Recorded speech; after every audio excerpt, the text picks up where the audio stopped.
Hi guys, welcome to my channel. This is Karthik Zeve. Bigg Boss ಸ್ಪರ್ಧಿಗಳ ಲೆಕ್ಕಕ್ಕೆ ಒಂದು unexpected elimination ಅಂತಾನೆ ಹೇಳ್ಬೋದು. ಅದು ಧ್ರುವಂತರ ವಿಷಯಕ್ಕಲ್ಲ, ರಕ್ಷಿತಾ ಶೆಟ್ಟಿ ಅವ್ರ ವಿಷಯಕ್ಕೆ.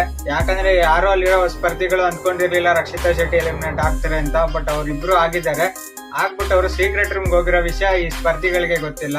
ಆ ಸೀಕ್ರೆಟ್ ರೂಮ್ ಒಳಗಡೆ ಹೇಗಿದೆ, ಒಳಗಡೆ ಏನೆಲ್ಲ ಅವಾಂತರ ನಡೀತಿದೆ ಅನ್ನೋದನ್ನ ಈ ವಿಡಿಯೋದಲ್ಲಿ ಇನ್ ಡೀಟೇಲ್ ಆಗಿ ತಿಳ್ಕೊಳ್ಳೋಣ. ಧ್ರುವಂತ್ ಮತ್ತೆ ರಕ್ಷಿತಾ ಅವ್ರು ಇಬ್ರು ಸೀಕ್ರೆಟ್ ರೂಮ್ ಒಳಗಡೆ ಎಂಟರ್ ಆಗ್ತಾರೆ. ಎಂಟರ್ ಆದ್ಮೇಲೆ ಧ್ರುವಂತ್ ಅವ್ರು ಹೇಳ್ತಾರೆ ರಕ್ಷಿತಾ ಅವ್ರಿಗೆ, ಅಲ್ಲಿಟ್ಟಿರೋ ಹೆಡ್ಫೋನ್ ಹಾಕೋ, ಸ್ಪರ್ಧಿಗಳು ಅಲ್ಲಿಂದ ಮಾತಾಡೋದು ನಮ್ಗೆ ಇಲ್ಲಿ ಡೈರೆಕ್ಟ್ ಆಗಿ ಕೇಳಿಸ್ತಾ ಇರುತ್ತೆ, ಸೊ ಹೆಡ್ಫೋನ್ ಹಾಕೋ ಅಂತಾರೆ. ಹೆಡ್ಫೋನ್ ನ ರಕ್ಷಿತ್ ಅವ್ರು ಹಾಕೊಂತಾರೆ, ಧ್ರುವಂತ್ ಅವ್ರು ಹಾಕೊಂತಾರೆ. ಮನೆ ಒಳಗಡೆ ಸ್ಪರ್ಧಿಗಳು ಮಾತಾಡೋದು ಕೇಳ್ಸೋಕೆ ಶುರು ಆಗುತ್ತೆ. ರಜತ್ ಅವರು ಅಲ್ಲಿ ಗಿಲ್ಲಿಗೆ ಹೇಳ್ತಾ ಇರ್ತಾರೆ, ನೋಡು ಆ ಹುಡುಗಿ ಹೋದಾಗ ಮನೆಯವರೆಲ್ಲ ಕಣ್ಣೀರ್ ಹಾಕ್ಬಿಟ್ರು, ಆದ್ರೆ ಆ ಧ್ರುವಂತ್ ಬಗ್ಗೆ ಯಾರು ಏನು ಮಾತಾಡೇ ಇಲ್ಲ ಅಂತ. ಇದನ್ನ ಕೇಳಿಸ್ಕೊಂಡು ರಕ್ಷಿತ್ ಅವರು ಧ್ರುವಂತ್ ಹೇಳ್ತಾರೆ, ಮನೆಯವರು ನನ್ನ ಇಷ್ಟಪಡ್ತಾ ಇದಾರೆ, ನಾನು ಇನ್ನೂ ಬಿಟ್ಕೊಟ್ಟಿಲ್ಲ.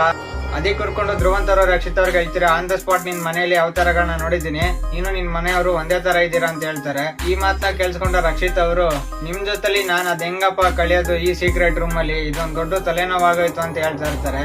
ಒಟ್ನಲ್ಲಿ ಧ್ರುವಂತ್ ಅವರು ಒಂಥರ ದೊಡ್ಡ ಇರಿಟೇಟಿಂಗ್ ಪರ್ಸನ್ ಅಂತಾನೆ ಹೇಳ್ಬೋದು. ಈ ಮನುಷ್ಯ ಯಾರಿಗಾದ್ರೂ ಒಂದು ಇರಿಟೇಟಿಂಗ್ ಮಾಡ್ಕೊಂಡೇ ಇರ್ಬೇಕು. ಮನೇಲಿ ಬೇರೆ ಯಾರು ಹೇಳ್ಕೊಳಕ್ಕಿಲ್ಲ, ಬರೀ ಇವ್ರಿಬ್ರೇ ಇರ್ಬೇಕು.